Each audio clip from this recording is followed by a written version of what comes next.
If you have ever joined two database tables and the join took more than you expected, then this talk is for you. Hi, I'm Ahmed Metwally from Uber, and today I'll take you on a ride for scaling Equi-Joins. This is the outline of the talk. We'll start by some preliminaries, then we'll talk about the main proposed algorithm, adaptive multi-state join. Then we'll talk about data skew, which is the main bottleneck for all the existing state-of-the-art algorithms. And we will talk how to mitigate this problem.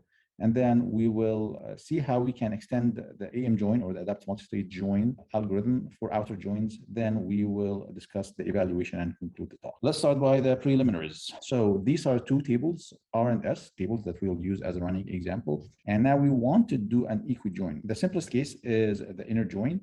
It's kind of a Cartesian product between these records such that pairs of records that have the same key are out. The next more sophisticated join is the left outer join. So basically, I'm giving an example here of key 2. Key 2 exists in R, but does not exist in S. And what we see here is we have the same records here from our output in Q left outer with D and H, and then nulls on the S side. The corresponding scenario is when we have right outer join, and basically we're looking for all the records in S that join with R, but also the records in S that do not have a corresponding key in R. And finally, we have the full outer join, which is basically a distinct union of the Q left outer and the Q right outer. There have been two main families of algorithms, broadcast-based algorithms and shuffle-based algorithms. In the broadcast case, we basically utilize the machines that host table R. There is table S, but it is considered a much smaller table. So the condition here is we have a very small table such that it is easy to ship over the network and send it to all the executors of table R. And once this table is here, it's in the memory, then we can do the joins locally here. And the union of all the local joins is the result of the join between R and S. The shuffle-based algorithms, we can use a bunch of machines here, and S is shuffled across the network. So it's dissected based on ranges or based on hashing to these machines.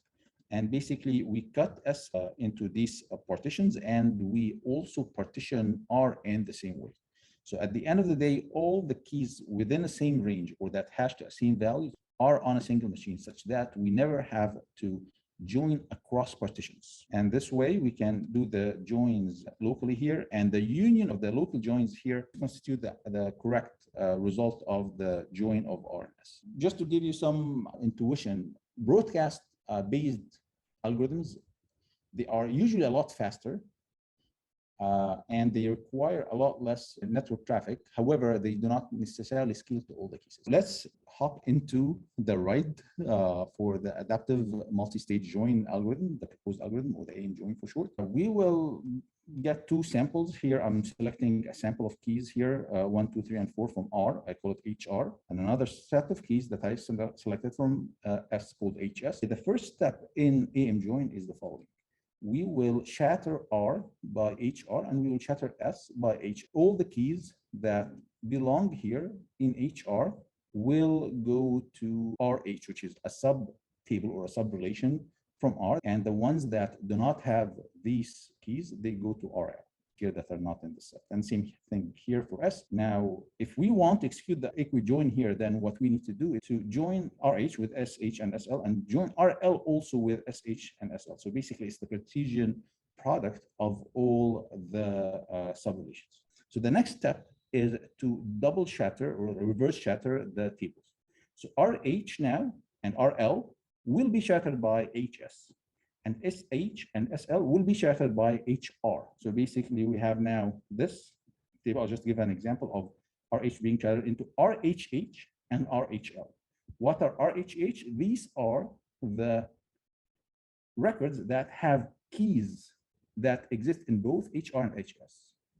And RHL will be the records in RH or in R, actually, it doesn't matter, that have keys that exist in HR, but not in HS. Now, do we need to join all the 4 subtables from R versus the full 4 subtables from S resulting in a Cartesian product of the 16 joins? And the answer is no. We just need to join RHH with SHH, RLL with SLL, RHL with SLH, and RLH with SHL. If you actually put this in tandem with data skew, you'll see that it makes a lot of sense to select these keys to be the hot keys of the tables. So just for the sake of the example, we have considered any key that has 2 records or more to be hot. Now, which one of these 4 joins is the most challenging?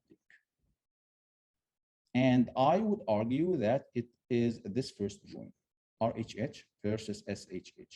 And the reason is because this is a join that involves joining records with a hotkey on both the left-hand side and the right-hand side. Now, I also want to point out something here, which is these 2 joins, RHL versus SLH and RLH versus SHL, they lend themselves naturally to broadcast join. The reason is that on one side, you have a small number of keys because they are actually from a hot key set, and hotkeys by definition are few.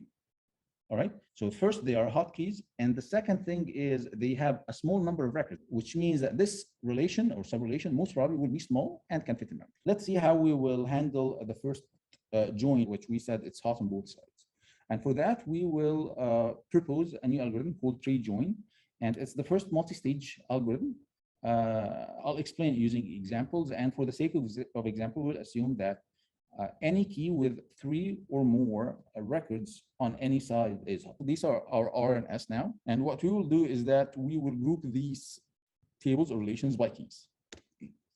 So we will end up with a joined index, which is you have the key 1, for example, and you have all the records of R that have this key and all the records of S that have this key. So you end up with this. This can be distributed on machines. You have every one or a few keys on a machine. So we'll forget about the original relation. All we care about is this index because it captures the entire join. These are the hot keys that I'm highlighting with red. 1 and 2 are hot, the rest are not. So the rest, we can compute the join for and output the results now, and then we're done with them.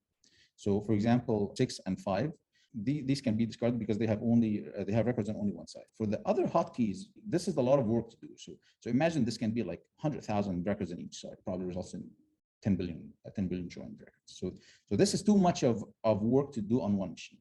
So this is what we're trying to do now, is to dissect this work so that it can be carried out over multiple machines. I'll just give an example here. For one, we will dissect its set of records into 2 sublists now. Instead of one list of records, it will be 2 sublists, and we'll do the same thing for S. And the same thing here for 2. And then we output not all the pairs of records, but all the pairs of sublists. So now this will give us the next join index, which is join index 1.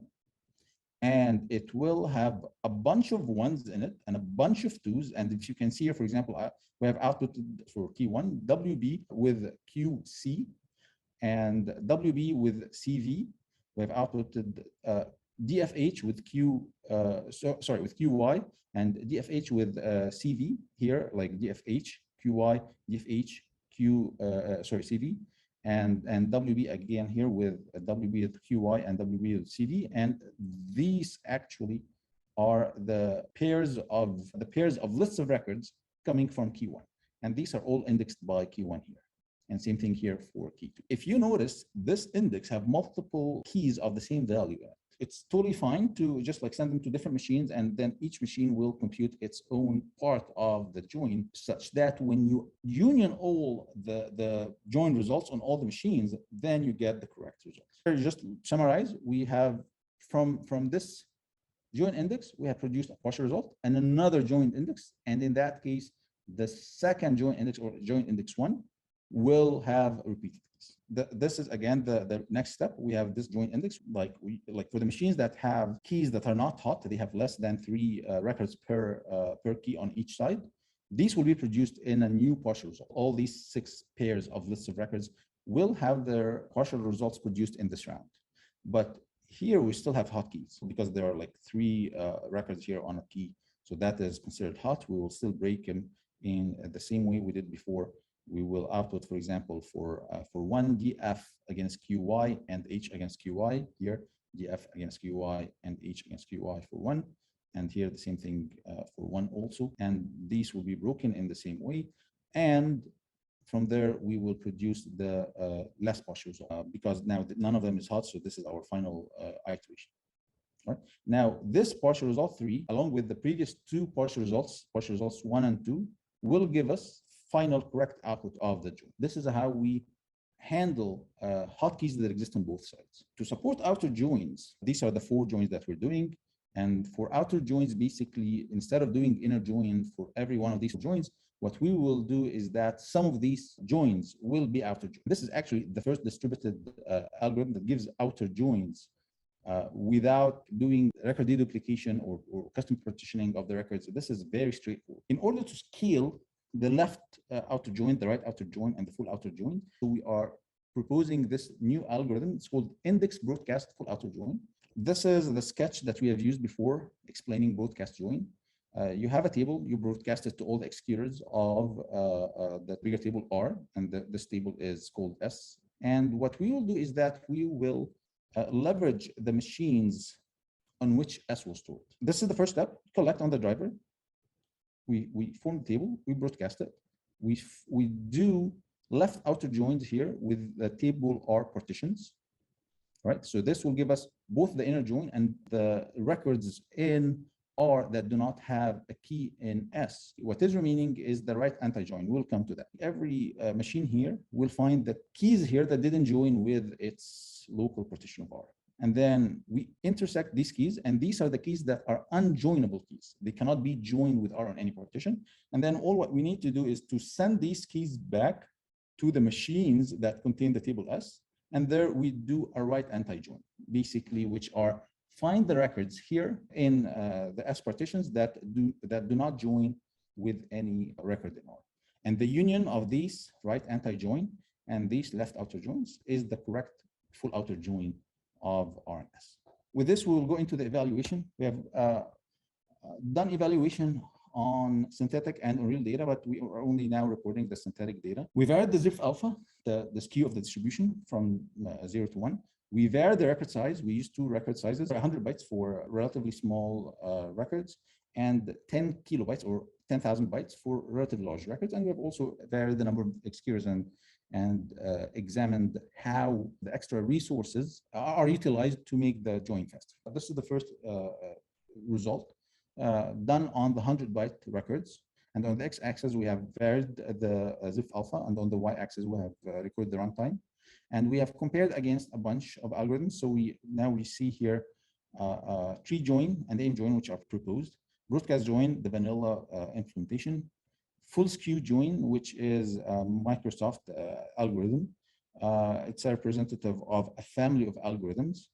FGSD, which is a representative of another family of algorithms that dissect the keys or distribute the keys on multiple machines based on how hot they are. And of course, the hash join and the latest addition of Spark, the Spark 3 join. Initially, when alpha, like the skew was small, like most of the algorithms, like some of them were like definitely faster than others. Like nobody was able to beat hash join. However, eventually, like there was an area where there was no clear winner. And then after, I think, 0.65, only AM join and tree join were able to join successfully. All the other joins timed out. So this is the same experiment, but done on the records of size 10 kilobytes.